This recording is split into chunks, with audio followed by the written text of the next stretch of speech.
How to win a game of chess without really trying. Let us start our story screenplay. Disclaimer: there is no easy way to win a game of chess. But that's only if by winning you mean hunting down your opponent's king until he is gasping for air in a solitary corner. His vision fading into the black and white static of the board as your opponent, John, Mira, or Jeremy, commits seppuku by resignation. Only gradually will you return to the hard seats and smudged tabletops of your school's B-grade lunch counter. You'll blink in a daze at the face of your opponent who, you must remember, is your friend in real life. If it's John, you know he'll vent his frustration through his unusually long and eloquent middle finger. If it's Mira, she'll run back over every move and wonder where she went wrong. If it's Jeremy, he'll congratulate you with sad eyes that are worse than failure. You wouldn't inflict that suffering on them even if you could. You're the kind of person who catches wasps under a glass and escorts them outside, for crying out loud. At least, that's how you rationalize your consistent losses. No, in order to win a game of chess, you will have to define your own purposes on your own terms. Objective. You may not fully understand your objective yourself at first, but you have a sneaking suspicion that there's a reason you're always willing to play losing games. The trick is not to let any of your opponents realize your motives. What if someone tries to obstruct them? Perhaps the best way to explain the goal right now is figure out your objective before your opponent does. Players. You will need the 4 members of your unofficial club known as RSA, or the Racially Confused Individuals Association. To join, you must be a half-C, half-white, half-non-white. This is of course a reference to the half-white, half-black of the chessboard, but also a testament to the nature of halfness itself, 50-50, incompletion. The friendship charm your bestie gave you when you moved from California and promptly forgot about. Sometimes you feel that you are simply that, 2 halves of a whole, 2 halves that, I might add, don't always get along.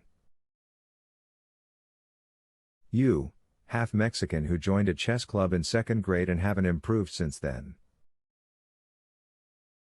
Power. You can quote the entire script of Napoleon Dynamite by heart, in case that comes in handy, somehow it never does. John, half Korean chess whiz who loses once in a blue moon, sulking for several weeks each time. Power. He's the one who came up with RSA. In spite of everything, you have to admit that he's the funniest of everyone.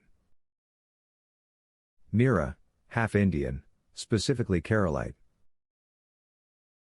She is new to chess, but she is an English major, and her sensitivity to the poetics of chess gives her a unique advantage. Power. Mira always comes the closest to guessing your secret objective TM. You need to keep careful watch on her. Jeremy. Jeremy is technically half white, it's just that his other half is also white. But he is a quarter Portuguese, which is practically Spanish, which is practically Mexican, and if you're allowed to join then so is he. Power. Jeremy actually studies chess moves in his spare time. Maybe even listens to chess podcasts. The mind boggles. Bonus player. Josh is the half-Japanese barista who sits and watches you play on occasion. You probably won't see him during this game, but he may make your coffees. Power. Doesn't know how to play chess, and yet still knows more than you do. The game plan.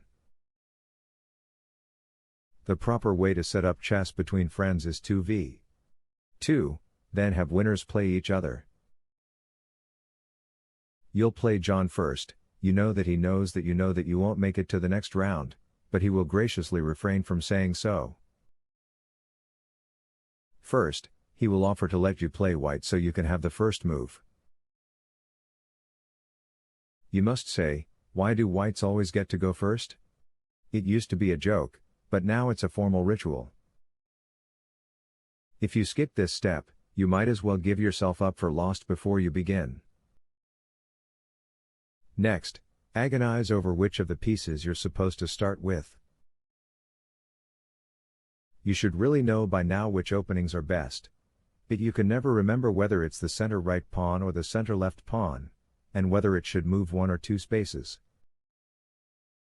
2 spaces is bolder, it shows confidence, aggression, a Morticia Addams eyebrow raise that suggests, falsely, that you know something John doesn't. It's the Indiana Jones of opening moves. Make a feint for the left pawn, then the right, then say, actually, I think I should move my knight first. Keep him in constant uncertainty. You'll realize as soon as your fingertips leave your piece that you've made the wrong choice. Stay calm. The best chess player in the world doesn't fear the second best, but the worst. You are entirely unpredictable. It will make you feel safe to remember that John cannot read your mind. And if he can't guess your next move, he can't guess your objective. For this reason, it is absolutely imperative that you continue to make this sort of play. It helps if you imagine each of your pieces as a complex, tragic figure. The king is quite elderly, while everyone knows that his dominant and domineering wife wears the pants around here. The 2 bishops are rivals involved in court intrigue to varying extents. The one that slides along the white squares is the queen's confessor and a potential turncoat, which explains his mysterious, seemingly irrational decisions.